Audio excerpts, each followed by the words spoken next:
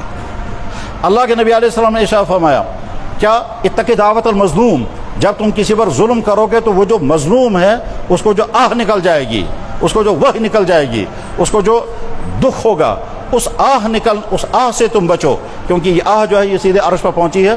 فَإِنَّهُ لَيْسَ بَيْنَ اللَّهِ وَبَيْنَهُ حِجَاب, اس مظلوم کی آہ اور اللہ کی قبولیت کے درمیان میں بیچ میں کوئی چیز رکاوٹ نہیں بنتی. مظلوم کی آہ اور اس میں کوئی, جناب رسول اللہ صلی اللہ علیہ وسلم نے ارشاد فرمایا کہ اپنے بھائی کی مدد کرو, ظالم ہو تب بھی مدد کرو, مظلوم ہو تب بھی مدد کرو. انصر اخا, بخاری بھی حدیث ہے, انصر اخا کا, اپنے بھائی کی مدد کرو, ظالمن او مظلومن, اپنے بھائی کی مدد کرو چاہے وہ ظالم ہو تب بھی مدد کرو اور مظلوم ہو تب بھی مدد کرو.